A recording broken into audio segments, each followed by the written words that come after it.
Comienza En torno al Catecismo. Como complemento a los programas que el Padre Luis Fernando de Prada está dedicando al sacramento del orden sacerdotal dentro de su programa sobre el Catecismo de la Iglesia Católica, les estamos ofreciendo en 2 sábados consecutivos la reposición de otros tantos programas de El Hombre de Hoy y Dios que el Padre Luis Fernando dedicó hace años al sacerdocio católico.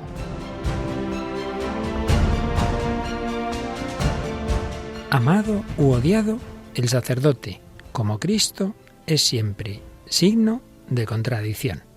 Hoy seguimos hablando del sacerdocio católico. ¿Nos acompañas?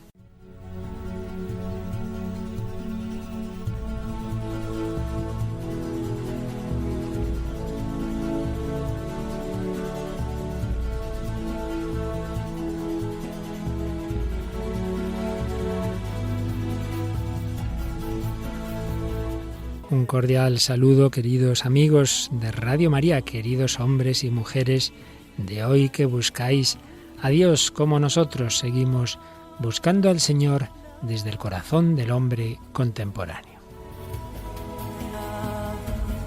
Y hoy recuperamos a una mujer contemporánea que tiene mucho trabajo, pero que no perdemos para el hombre de hoy y Dios. Tamara Blandino, muy buenas, Tamara, ¿qué tal estamos? Buenas a toda la familia de Radio María. Muy bien, pues comenzamos un nuevo programa sobre el sacerdocio católico en el hombre de hoy y Dios.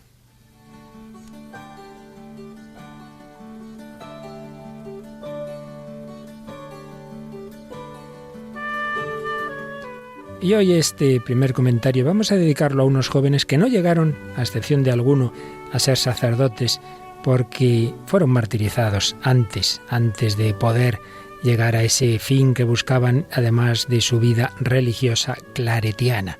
Nos referimos a los mártires de Barbastro, aquellos jóvenes claretianos que en agosto de 1936 dieron la vida por Cristo, como refleja de una manera muy bella y muy recomendable de ver la película Un Dios prohibido, que os aconsejamos.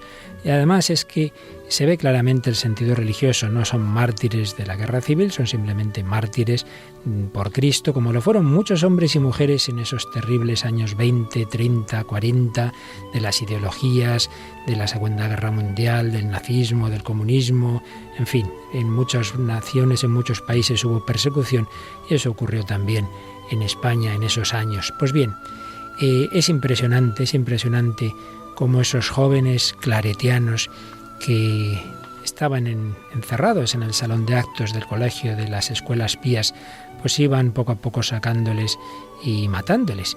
Y tenemos la carta que escribió uno de estos jóvenes, el beato Faustino Pérez, una carta que redactó en nombre de todos. Los demás la fueron firmando, añadiendo cada uno su último deseo espiritual. La pudo escribir en unos envoltorios de tabletas de chocolate, y como había 2 estudiantes argentinos entre ellos, que por ser argentinos se salvaron, pudieron salir de España, ir a Roma, la llevaron oculta esa carta entre su ropa personal. Es un testimonio impresionante. La dirigían a su congregación claretiana. Y este joven, Faustino, escribía así el 13 de agosto. Querida congregación, anteayer, día 11, murieron, con la generosidad con que mueren los mártires, 6 de nuestros hermanos. Hoy 13 han alcanzado la palma de la victoria 20.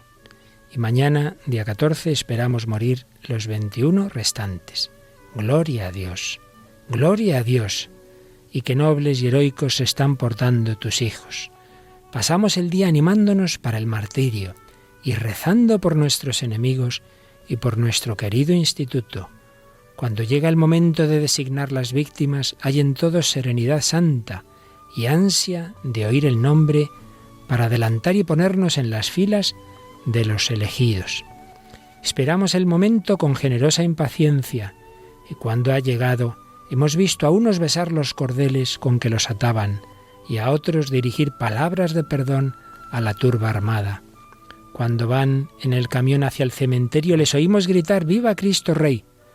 Mañana iremos los restantes y ya tenemos la consigna de aclamar, aunque suenen los disparos, al corazón de nuestra Madre, a Cristo Rey, a la Iglesia Católica y a ti, Madre común de todos nosotros. Me dicen mis compañeros que yo inicie los vivas y que ellos ya responderán. yo gritaré con toda la fuerza de mis pulmones, y en nuestros clamores entusiastas, adivina tú, querida congregación, el amor que te tenemos, pues te llevamos en nuestros recuerdos hasta estas regiones de dolor y muerte.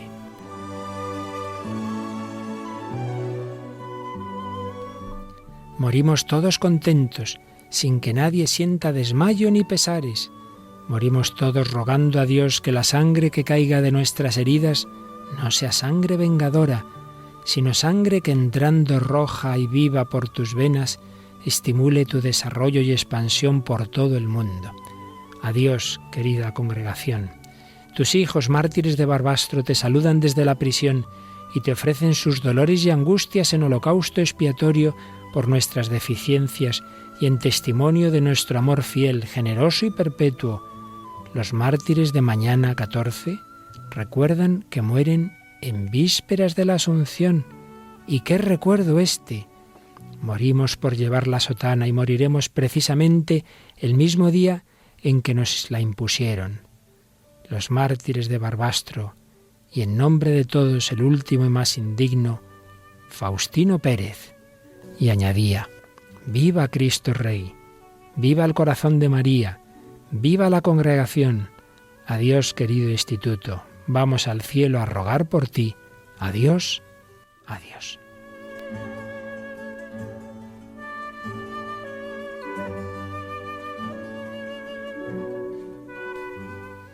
Bueno, impresionante carta, ¿verdad, Tamara? Creo que ya habíamos leído algunas cartas así cuando estuvimos hablando, por ejemplo, de la tragedia de Auschwitz. ¿No fue ahí cuando había un sacerdote que les acompañó hasta el último momento? Sí, claro, y también el padre Kolbe, y además, sí, hemos leído historias similares y además, fíjate, me estaba dando cuenta que el padre Kolbe murió el 14 de agosto, precisamente, la víspera de la Asunción, en su caso unos años después, en 1941 o 42, pero un 14 de agosto, víspera de la Asunción. Y este último grupo de jóvenes claretianos moría también el 14 de agosto del 36.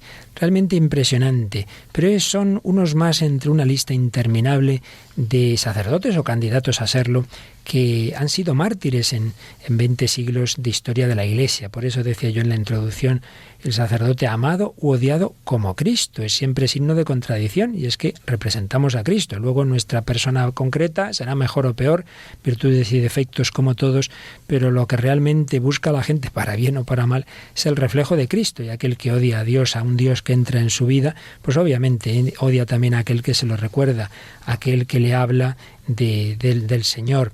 Y aquel que busca a Dios y aquel que busca a Jesucristo, pues al revés, una persona muy agradecida.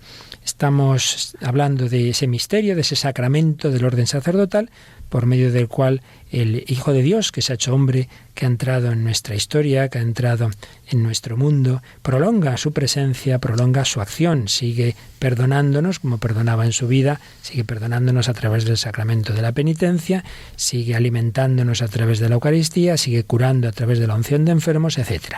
Vamos a recordar y a retomar, ya habíamos empezado a leer el otro día algunos de los números principales del Catecismo de la Iglesia Católica sobre el sacerdocio. Veíamos cómo los obispos son sucesores de los apóstoles y cómo los presbíteros son colaboradores de esos sucesores, de esos obispos. Y por ello el sacramento del orden tiene 3 grados, y que son el obispo, el presbítero y el diácono.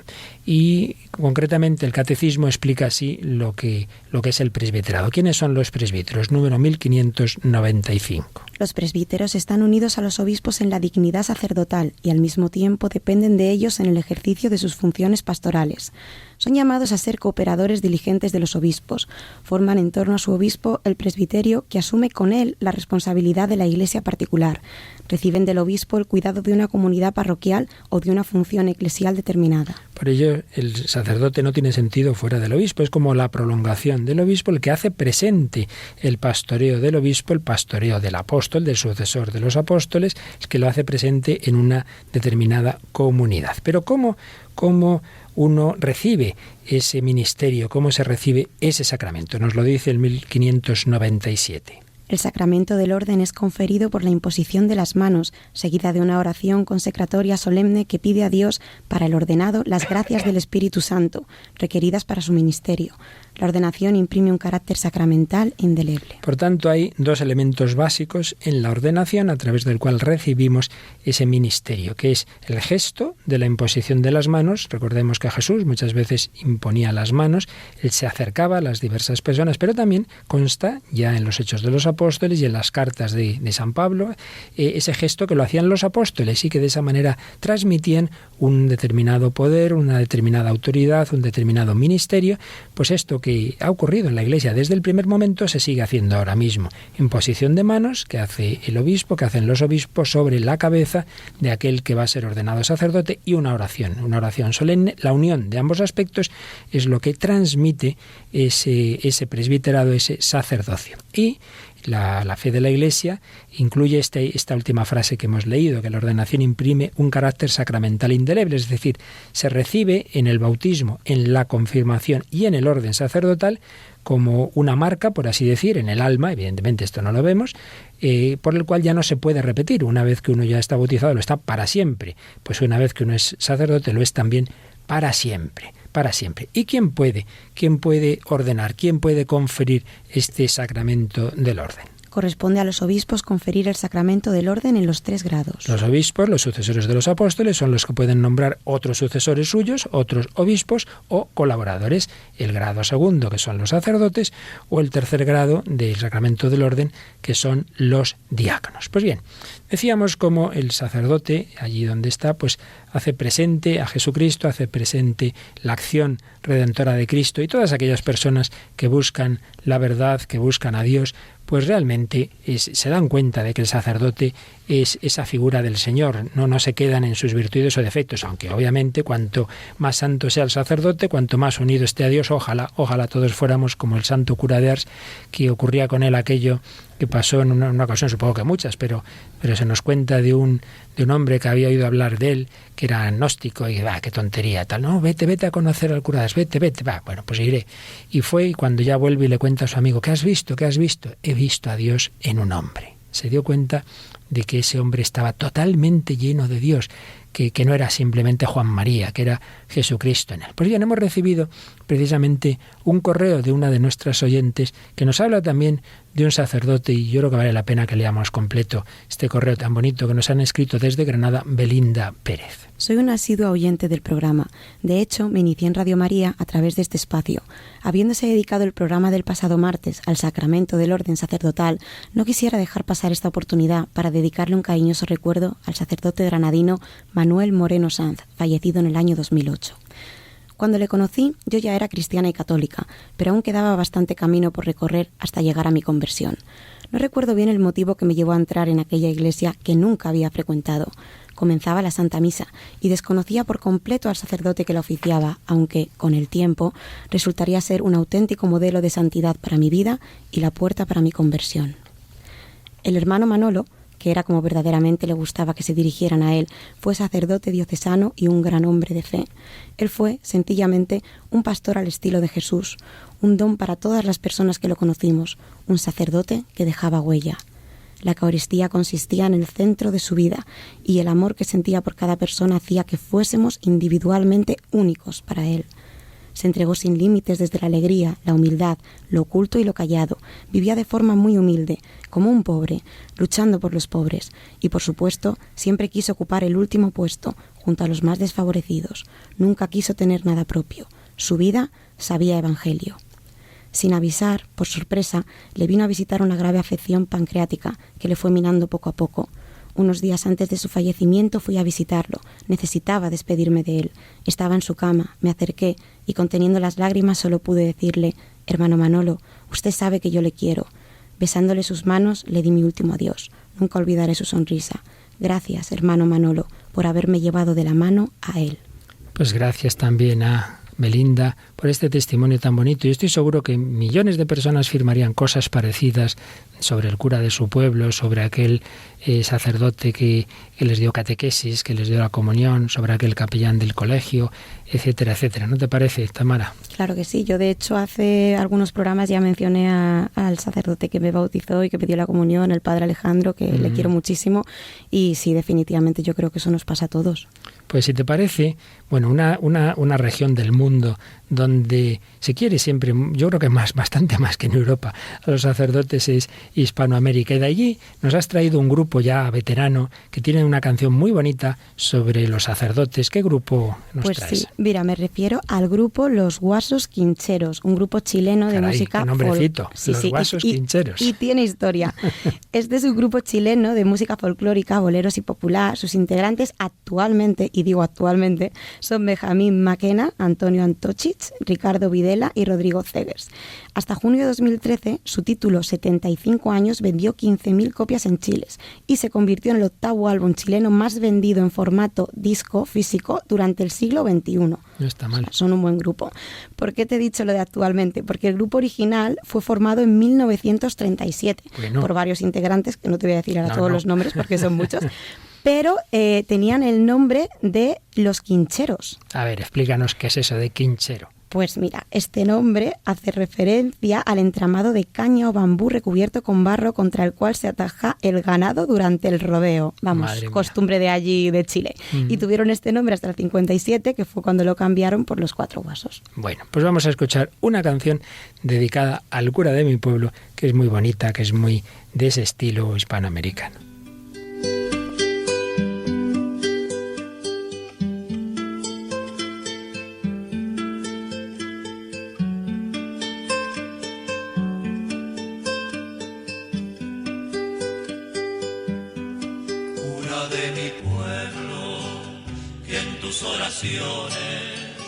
A Dios siempre ruegas por todos nosotros.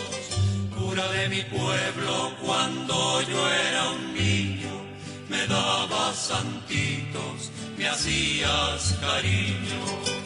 Cura de mi pueblo, cuando yo era un niño, me dabas santitos, me hacías cariño. Cura de mi aldea, de mi pueblecito, donde ahora descansan mis seres queridos. Cura de mi pueblo, amable y sencillo, siempre te recuerdo como un buen amigo. Cura de mi pueblo, amable y sencillo, siempre te recuerdo como un buen amigo.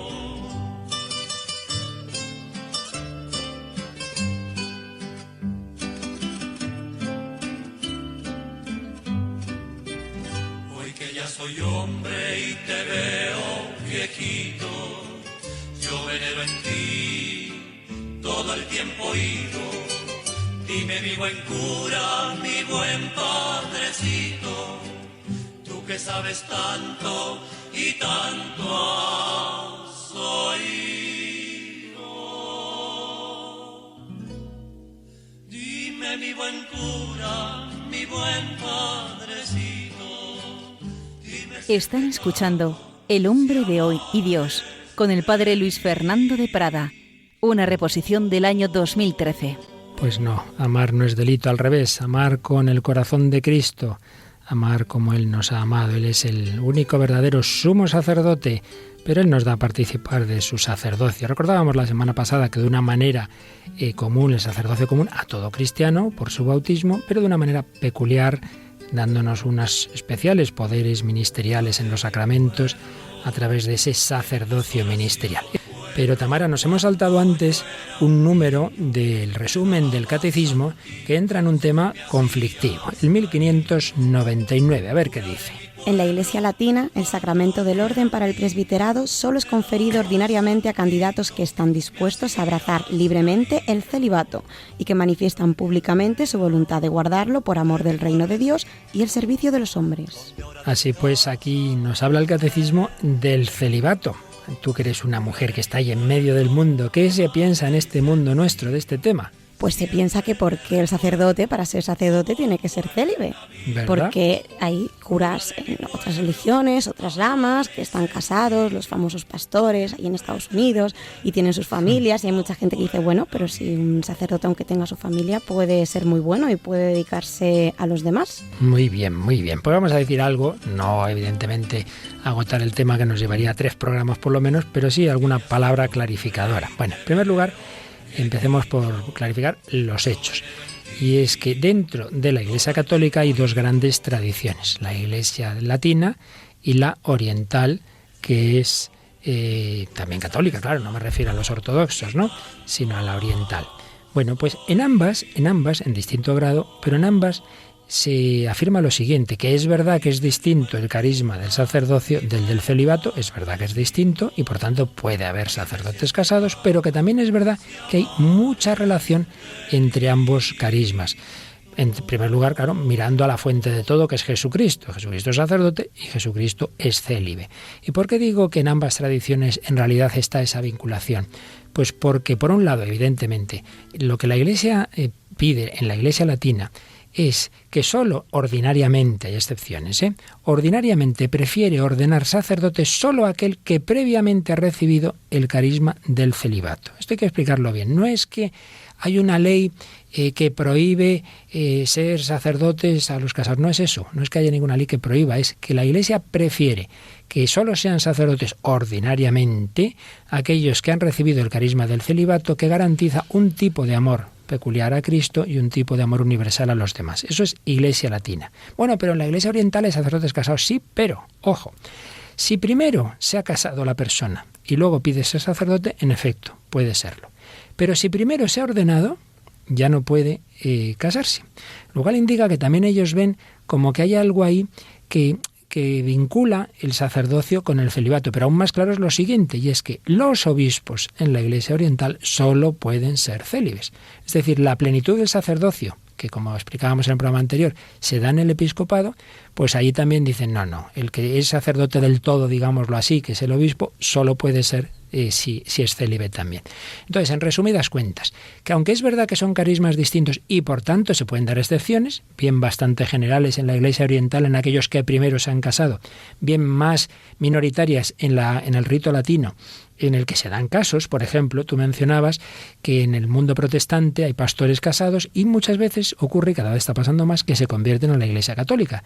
Y dicen, ¿y no podría seguir yo ser sacerdote en la Iglesia Católica? Y entonces, si hacen los pasos que tienen que hacer y si no era válida la ordenación, se les ordena y se les dispensa del celibato para que puedan seguir con su mujer, no van a dejarla ahí en la calle, ¿verdad? Puedan seguir con su mujer y sus hijos y a la vez pueden ser sacerdotes en la Iglesia Católica. Porque, repito, no es que sea absolutamente imprescindible, pero se ve que es máximamente conveniente. Primero, ¿qué motivos hay? Pues mirad, en esto hay mucho magisterio de la Iglesia, pero sigue siendo el documento más completo, un documento ya antiguo, pero que, repito, sigue siendo muy interesante, del Papa Pablo VI. Hemos celebrado precisamente los 50 años de que fue elegido como Papa, y este documento es del año 1967. 24 de junio, precisamente, de 1967, escribe la encíclica Sacerdotalis Celibatus. Es una encíclica no muy larga, como está todo en Internet, que quiera que se la busque ahí, y ahí el Papa partía de los problemas actuales. Era un Papa, como todo el mundo sabe, pues que conocía perfectamente el mundo contemporáneo, sabía qué dificultades había, cuáles son las pegas que se suelen poner. Bueno, pues esto no aparece claramente en el Nuevo Testamento, pues los apóstoles estaban casados, pues los padres de la Iglesia no lo tienen esto claro. Además hay pocos sacerdotes y claro, pues si ahí solo pueden ser los célibes, pues menos sacerdotes que va a haber. Luego, claro, algunos no lo cumplen bien, entonces es peor, esto violenta la naturaleza. Todo esto lo recogía Pablo VI. O sea, que la Iglesia no está chupándose el dedo, sabe que hay razones, que hay dificultades, lo sabe perfectamente. Pero a pesar de todo, seguía diciendo Pablo VI, seguimos prefiriendo, nos parece que es mejor en su conjunto mantener este espíritu de que solo se han ordenado sacerdotes los que han recibido ese carisma del celibato. ¿Por qué? Y daba 3 grandes bloques de razones, 3 significados fuertes que tiene el celibato. Ante todo, lo principal, por supuesto, el significado cristológico. Y es que lo que decíamos antes, siempre miramos a Jesucristo. Sacerdote es sacerdote de Jesucristo, pues Jesucristo fue célibe. Su corazón estaba puesto en el Padre y así luego podía amar a todos los hombres de la misma forma. Porque claro, si uno está casado con su mujer y tiene sus niños, no va a amar igual a su mujer que a la del vecino. Ya se entiende que es algo distinto, ¿verdad? Mientras que el que tiene su corazón unido de una manera celibataria con el Señor, pues ese es su amor indivisible, es su amor esponsal, eso es lo que equivaldría al esposo o la esposa. Y luego a los demás, pues con un corazón pastoral, con un corazón paterno, pues de una manera universal y no decir, bueno, a mis 4 niños tengo que quererles más que a los demás de la catequesis. ¿Ves? Entonces, en primer lugar, siempre el significado cristológico. Segundo, significado eclesiológico. Pues el Papa desarrollaba muchos puntos, pero por decirlo de una manera sencilla y práctica, es un poquito difícil que uno se entregue a la Iglesia, que uno pueda estar en 40 sitios, que uno pueda llegar a las tantas a su casa, que uno pueda irse a misiones si tiene una familia. Siempre limita bastante. Por tanto, significado eclesiológico. Y tercero, significado escatológico, que esto se nos escapa más en nuestra época de poca fe. Y es que a fin de cuentas, todos estamos llamados a la vida eterna y en la vida eterna no va a haber matrimonio, hay unión esponsal de todos con Cristo. Entonces el celibato anticipa lo que va a ser la vocación de todos. Al final en la vida eterna todos seremos como monjes, Tamara, ¿entiendes? Bueno, pues mejor ir asumiéndolo ya. Exactamente, ir asumiéndolo. Bueno, aquí evidentemente hemos dicho unas pinceladitas y ya digo que esto está muy desarrollado en este gran documento Sacerdotalis Celibatus, encíclica de Pablo VI en 1967. Luego Juan Pablo II insistió mucho en el tema, en diversos documentos, Benedicto XVI, y el Papa Francisco todavía no ha dado tiempo a decir mucho del tema, pero evidentemente sigue en esa misma línea. Por tanto, tiene su sentido, sabemos que no es un dogma de fe, por poder podría cambiar, pero todo hace pensar que la Iglesia va a mantener este espíritu porque hay una máxima, se dice máxima, conveniencia teológica, una relación muy íntima, sin ser lo mismo, entre sacerdocio y celibato. ¿Entendido, Tamara? Yo creo que hay muchas razones que son muy lógicas, que son perfectamente, comprensibles, y que hay mucha gente que se empeña en no entenderlo porque, bueno, sabemos que hay un grupo que se empeña en llevar la contraria siempre, y en decir por qué la Iglesia esto, por qué la Iglesia lo otro, y yo creo que es más por eso que... Sin duda. Hombre, y luego también en nuestra época se añade un factor, y es que vivimos una época terriblemente hedonista, terriblemente erotizada, y entonces la gente no entiende que se puede vivir sin sexo. Pues mire usted, no es tan esencial, ¿eh? Lo esencial es amar. Eso sí que tiene que estar claro. Una persona, si uno piensa que el célibe es un típico solterón amargado que no se ha casado no por una vocación, que también hay solteros como era Menéndez Pelayo, que eran por otro tipo de vocación intelectual, ¿no? Pero me refiero a esa persona, pues que dices, no, es que es una persona que amargada y que quería casarse y no pudo y no sé qué. Claro, si uno piensa que todo el que no se casa es en ese sentido, entonces sería horroroso ser célibe, evidentemente, porque un sacerdote siempre quejumbroso, amargado y que siempre está enfadado con todo el mundo y dice, hombre, esto no funciona. No, es que no va por ahí. Lo que realmente realiza la persona es saberse amado y amar. Y hay personas que sin estar casadas se saben muy amadas por Dios y aman, y no me refiero solo al sacerdote, pues tantas personas buenas en las parroquias que aman a los pobres, que ayudan en Cáritas, que ayudan en la catequesis, que ayudan a los niños y que realmente tienen un corazón lleno de amor. Esa persona se realiza, aunque no tenga una relación matrimonial, que es que nos parece que si uno no tiene su parejita matrimonial ya, que no se puede vivir. Eso, claro, tenemos metido una mentalidad por un lado hedonista y por otro lado romántica, que os han metido a tu generación con tantas series y tantas pelis. Tanta película americana romántica. Bueno, Tamara, pues vamos a irnos a algo nada romántico, algo muy fuerte. Si empezábamos escuchando esa carta impresionante de los jóvenes claretianos, vamos ahora a escuchar algo que ya en Radio María un servidor lo ha contado en una pincelada, pero que creo que en este programa sobre el sacerdocio viene muy bien que lo recojamos. El testimonio impresionante que nos dio, ya falleció, el padre jesuita Antón Lully. Ordenado sacerdote en 1946, un año después, en 1947, era arrestado y permanecería en las cárceles comunistas de su país, Albania, 42 años, hasta 1989. Daba ese testimonio en noviembre del 96 y 2 años después moriría el 10 de marzo de 1998 en Roma con 88 años. Vale la pena que recordemos aquellas impresionantes palabras que dijo de su vida sacerdotal.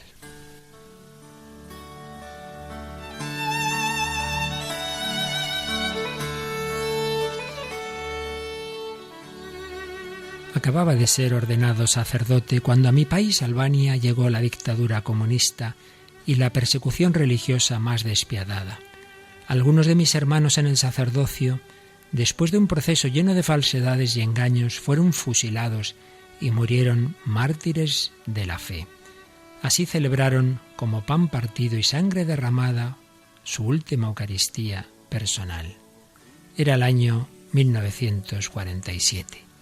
A mí el Señor me pidió, por el contrario, que abriera los brazos y me dejara clavar en la cruz, y así celebrara en el ministerio que me era prohibido, y con una vida transcurrida entre cadenas y torturas de todo tipo, mi Eucaristía, mi sacrificio sacerdotal. El 19 de diciembre de 1947 me arrestaron con la acusación de agitación y propaganda contra el gobierno. Viví 17 años de cárcel estricta y muchos otros de trabajos forzados.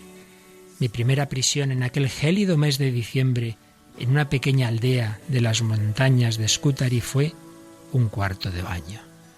Allí permanecí 9 meses. Me tenía que acurrucar sobre excrementos endurecidos y sin poder enderezarme completamente por la estrechez del lugar.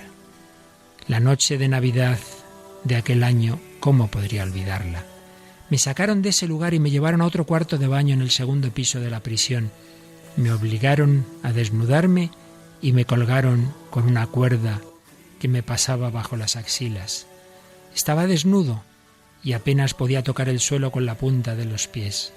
Sentía que mi cuerpo desfallecía lenta e inexorablemente.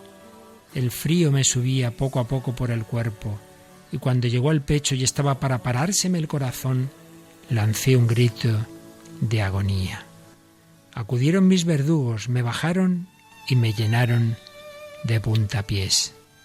Esa noche, en ese lugar y en la soledad de ese primer suplicio, viví el verdadero sentido de la encarnación y de la cruz.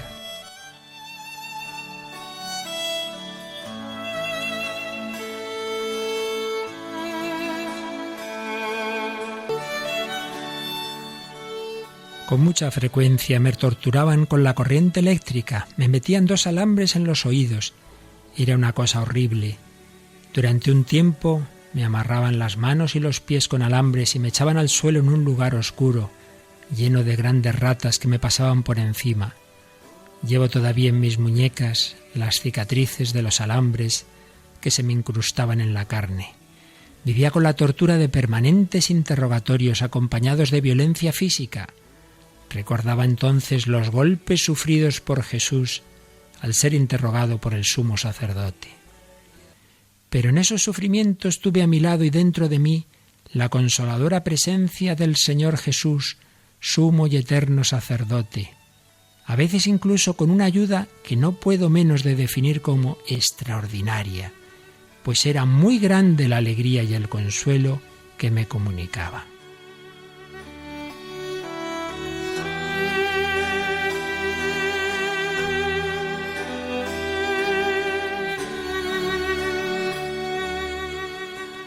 Al salir de aquella prisión me enviaron a trabajos forzados como obrero en una finca estatal. Me pusieron a trabajar en la recuperación de los pantanos. Era un trabajo fatigoso y con la poca alimentación que teníamos se nos reducía a gusanos humanos. Cuando uno de nosotros caía extenuado, le dejaban morir. Pero en aquella etapa logré decir misa de manera clandestina. Conseguí un poco de vino y algunas formas, pero no podía confiar en nadie, ya que si me descubrían, me hubieran fusilado. En este trabajo en los pantanos estuve 11 años. El 30 de abril de 1979 me arrestaron por segunda vez. Me daba cuenta de que me dirigía a un nuevo calvario, pero de improviso la desolación dio paso a una extraordinaria experiencia de Jesús. Era como si Él estuviera allí presente. Fue determinante para mí. Comenzaron de nuevo las torturas y otro proceso. El 6 de noviembre de 1979 me condenaron a morir fusilado, pero 2 días después la pena de muerte fue conmutada por 25 años de prisión. Prácticamente he conocido la libertad a los 80 años, cuando en 1989 pude celebrar la primera misa en libertad. Nunca he guardado rencor hacia los que, humanamente hablando, me robaron la vida. Después de la liberación me encontré por casualidad en la calle con uno de mis verdugos.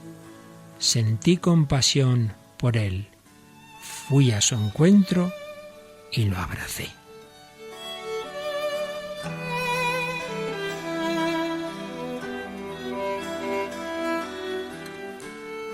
Esta es mi experiencia sacerdotal, una experiencia ciertamente muy particular con respecto a la de muchos sacerdotes, pero no la única. Son millares los sacerdotes que en su vida han sufrido persecución a causa de Cristo. Experiencias diversas, pero todas unificadas por el amor. El sacerdote es ante todo una persona que ha conocido el amor, un hombre que vive para amar a Cristo y para amar a todos en Él, en cualquier situación de vida, incluso dando la vida. Pero hoy, contemplando la gloria de María en el cielo y pensando que también a nosotros se nos ofrece esta gloria futura con Dios, no puedo hacer otra cosa que dirigirme a vosotros con las palabras de San Pablo, porque estimo que los sufrimientos de la vida presente no son comparables con la gloria que ha de manifestarse en nosotros. Contemplamos la gloria de María en el cielo, permanecemos fieles, en pie, con fuerza y dignidad, cerca de la cruz de Jesús. ¿Quién nos podrá separar de este amor? Este es el verdadero mensaje de mi experiencia de vida. En todos los momentos, nosotros salimos vencedores gracias a aquel que nos amó.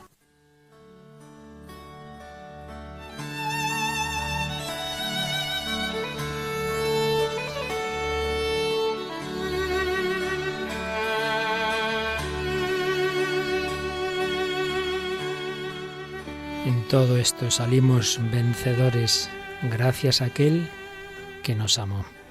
Era el testimonio del padre Antón Lully, jesuita albanés, casi 50 años en las cárceles comunistas. En este programa de Radio María, El Hombre de Hoy y Dios, estamos hablando de ese sacerdocio, de ese sacramento por el que Jesucristo configura a hombres débiles como los demás, pero de los cuales puede sacar, como en este jesuita, esa santidad, esa configuración con él tan grande para aguantar tantos años esa prisión sin hundirse, sin odiar, perdonando y amando.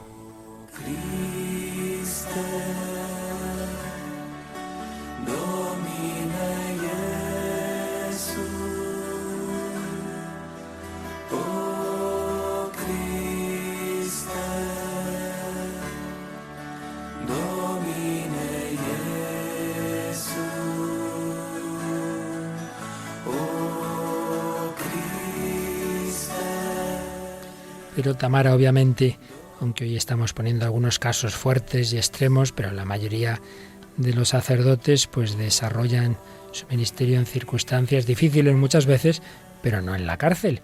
Y muchas veces con un sentido de muchísima alegría. Bueno, evidentemente el padre Antón Lully, si no tuviera una alegría interior, no hubiera soportado esas penalidades. Pero hoy nos traes un ejemplo también de un sacerdote y religioso muy famoso por su trato con los jóvenes y también por su alegría. Si la semana pasada hablábamos de San Felipe Neri, hoy hablamos de otro italiano. Sí, de Don Bosco. Don Bosco, San Juan Bosco, menudo. Este hombre que nació en Italia, en Ibecchi, el 16 de agosto, y todo parece que ocurre en agosto, el 16 de agosto de 1815, y moría en Turín el 31 de enero de 1888, su fiesta el 31 de enero. Pues fue un sacerdote y educador italiano maravilloso que fundó la congregación salesiana, y aunque la funda él, pero toma el nombre de San Francisco de Sales porque se inspira en su espíritu. Y otras muchas obras, la Asociación de Salesianos Cooperadores, el Boletín Salesiano, el Oratorio Salesiano y también una rama femenina, el Instituto de las Hijas de María Auxiliadora. Trabajó mucho con niños y adolescentes en ese momento en que ya la revolución industrial estaba dejando a tantos en una situación de desarraigo y de desamparo, y promovió el desarrollo de un modernísimo sistema pedagógico conocido como el sistema preventivo. Menos castigos y más prevenir las cosas malas que podían hacer esos niños y jóvenes, y con un sentido muy positivo y de mucha amistad y de mucho amor.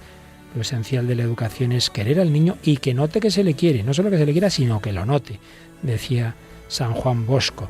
Promovió la construcción de obras educativas al servicio de la juventud más necesitada en Europa y en América Latina.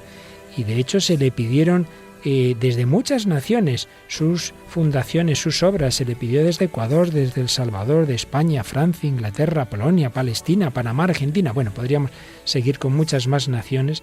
Realmente un hombre que hizo una labor inmensa. Y esa labor la podemos leer en muchos libros buenos, la podemos ver en varias películas y como siempre traemos el fragmento de una de ellas. En concreto, el fragmento que vamos a escuchar ahora es de la película Don Bosco, ¿vale? Es una película religiosa de 2004 dirigida por Ludovico Gasparini, una producción internacional de gran calidad que fue doblada al castellano y tiene a Fabio Insina como Don Bosco. En julio de 1846, Don Bosco enferma de muerte y lo salvan las oraciones de sus jóvenes. A partir de este momento, la película recorre los acontecimientos más destacados de su vida, desde su humilde origen, su vocación sacerdotal, su dramático encuentro con los jóvenes delincuentes y encarcelados y algunos muchachos abandonados en las calles de Turín, hasta la creación del oratorio y la fundación de la Congregación de los Salesianos, extendida hoy por todo el mundo. Así es. Pues bien, vamos a escuchar de esta película que es de las que recomendamos vehementemente. Esto, como tantas otras, como la que recordábamos la semana pasada, fue en primer lugar una serie en la televisión italiana, pero luego se redujo en una película que se puede adquirir en DVD y que vale la pena. La verdad es que es muy, muy recomendable. Pues escuchamos una escena en la que Don Bosco está hablando con otro sacerdote que luego llegará a ser obispo, y este otro sacerdote le dice: hombre, que tú tienes muchas cualidades, tú puedes ir aquí, tú puedes ir allí. Escuchamos este diálogo entre los dos. Piénsalo bien, Juan. Los Fasios son una familia muy rica y tienen mucho poder político. Si en el futuro decidieras ir a Roma, ellos te ayudarían. Mi futuro, Lorenzo, no está en Génova y tampoco está en Roma. Mi futuro está aquí, en Turín. ¿Haciendo qué?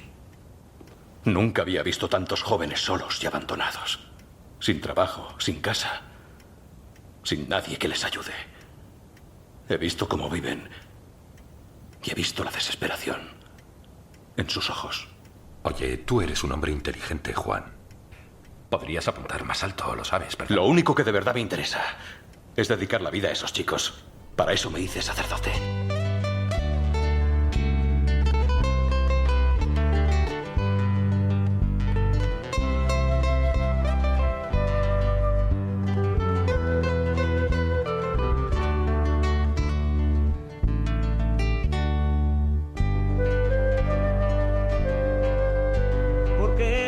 Razón de mi vida, mi fuerza, consuelo y alegría, porque eres el amor que yo soñé y sin ti estoy perdido y nada soy. Aquí estoy, Señor, toma mi vida, sacerdote para siempre quiero ser. Aquí estoy, Señor, toma mi vida, sacerdote para siempre quiero ser. Aquí estoy, Señor, toma mi vida, sacerdote para siempre quería ser. Don Bosco al servicio de los más necesitados, al servicio de esos niños, de esos adolescentes. No quería serlo para tener importancia, no quería serlo para conseguir nada, sino para servir. Sacerdote para siempre quiero ser. La inmensa mayoría de los sacerdotes, ese es su planteamiento. Siempre, como en todo lo humano, pues hay tentaciones que nos pueden afectar y a veces, por desgracia, quien ha usado el sacerdocio para subir, para hacer carrera, el carrerismo del que nos han hablado también los papas, del que Juan Pablo II avisó que había que tener cuidado en la propia Curia Vaticana, y el Papa Francisco lo ha repetido. Pero eso es la excepción. Es difícil hoy día, en esta época, no digo quizá en otras, pero en esta, que uno se quiera ser sacerdote para progresar humanamente, cuando más bien todo va contracorriente. Don Bosco quería serlo para servir, para dar el amor que Dios le había dado a aquellos con los que se encontraba, y particularmente a aquellos adolescentes abandonados. Con su fuego al mundo entero abrazaré, y no importan ya las dudas y el temor, tu amor todo lo puede y venceré, y no importa lo que venga hacia mi lado, paso a paso contigo contaré. aquí estoy, Señor, toma mi vida, sacerdote para siempre quiero ser. Pues esta canción tan bonita del grupo Gesed que nos ha pasado nuestra querida Mónica Martínez refleja muy bien ese espíritu de Don Bosco y de tantos otros sacerdotes, pero nos quedaba un punto del resumen del catecismo, Tamara, que también es un poquito conflictivo y que nos hemos saltado. El punto 1598. A ver, ¿qué dice? La Iglesia confiere el sacramento del orden únicamente a varones bautizados, cuyas aptitudes para el ejercicio del ministerio han sido divinamente reconocidas. A la autoridad de la Iglesia corresponde la responsabilidad y el derecho de llamar a uno a recibir la ordenación.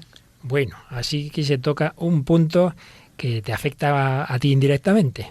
Sí, me afecta a mí directamente, y yo que vengo aquí muchas veces transmitiendo preguntas que escucho por ahí, ¿no? O dudas que tienen mis amigos o la gente de mi entorno, pues es muy oído y se repite muchas veces: ¿por qué solamente pueden los hombres ser sacerdotes? ¿Es esto una discriminación hacia la mujer por parte de la Iglesia? Pues haces muy bien en traer la pregunta. Por eso estamos aquí, en El hombre de hoy y Dios.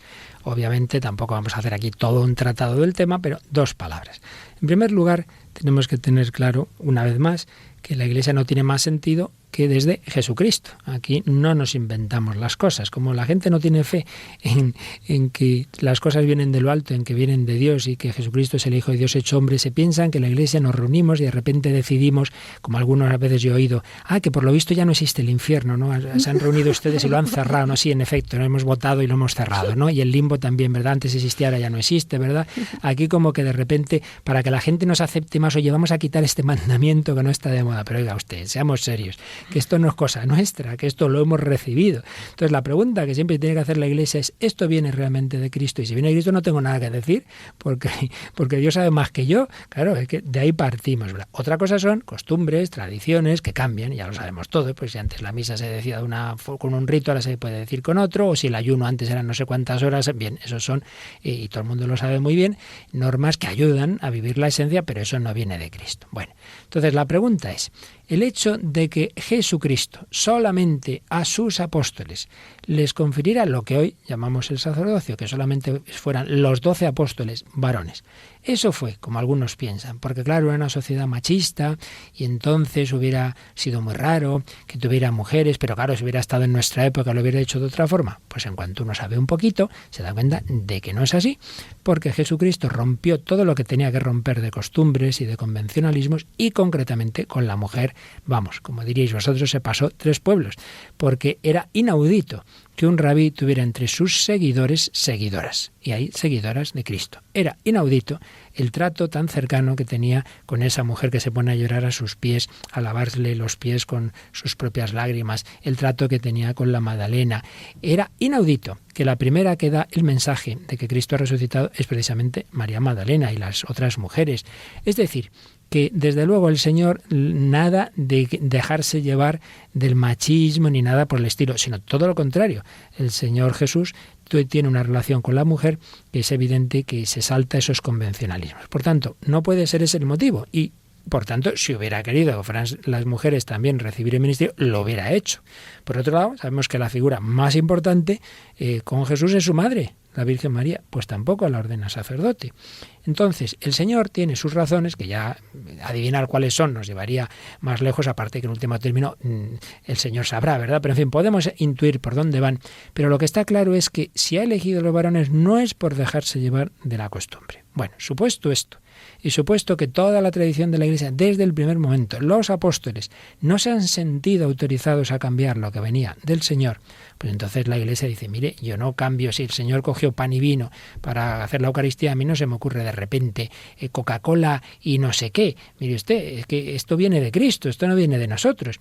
Pues el Señor, de una manera consciente y deliberada, escogió para unas tareas a unos, para otras tareas a otros. La persona más importante de la Iglesia es una mujer, es la Virgen María, pero no es sacerdote. No es un tema de discriminación, es un tema de funciones, es un tema de ministerios, y que repito, como la Iglesia no es una asamblea democrática en que de repente decidimos lo que está bien y lo que está mal, sino recibimos la doctrina que nos viene de lo alto, por eso no podemos cambiarla.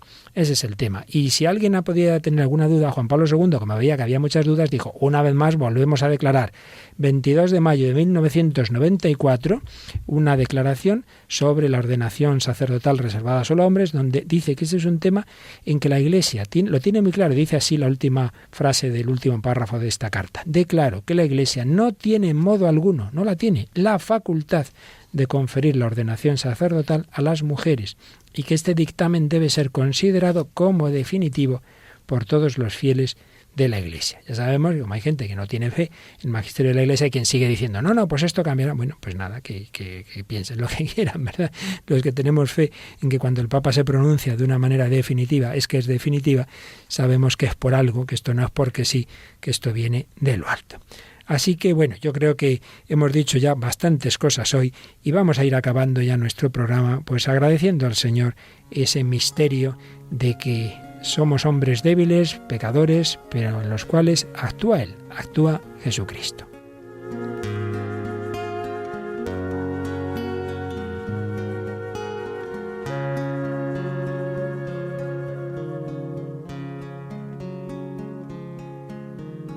Ya no soy yo quien vive, tú eres quien vive en mí. Mi vida la he perdido, pues todo lo vivo en ti. Tú pronuncias con mis labios las palabras de tu boca. Y vamos a terminar con una oración en la que un sacerdote se dirige al Señor y le dice, Señor, tú lo eres todo, más que ningún tesoro.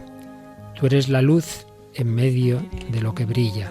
Sí, porque podía, como todos, agradarte y tener a alguien que me agradase. Como muchos, pertenecerte y tener a alguien para mí. Como tantos, afirmar soy tuyo y decir también eres mía, eres mío. Por encima de todo, amarte y haber escogido una de tus obras.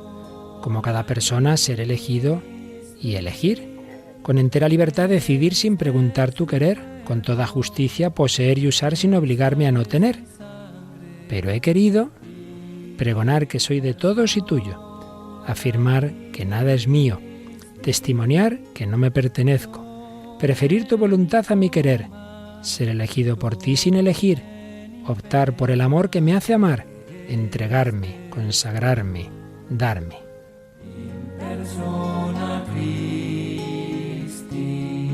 Y ahora descubro que al darme todos participan, al pertenecerte muchos poseen, al seguirte tantos se liberan, al elegirte algunos me prefieren, me separas y las multitudes me cercan, estoy solo y alguien piensa en mí, son míos y te los entrego a ti, se me entregan y te encuentran a ti. En ti está mi tesoro, a ti vuelvo mi corazón. Señor, por todos los que me diste, manténme fiel, consérvame feliz.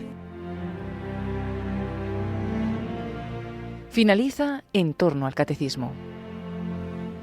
Como complemento a los programas que el padre Luis Fernando de Prada está dedicando al sacramento del orden sacerdotal en su programa sobre el Catecismo de la Iglesia Católica, les hemos ofrecido en 2 sábados consecutivos la reposición de otros tantos programas de El hombre de hoy y Dios que el padre Luis Fernando dedicó hace años al sacerdocio católico.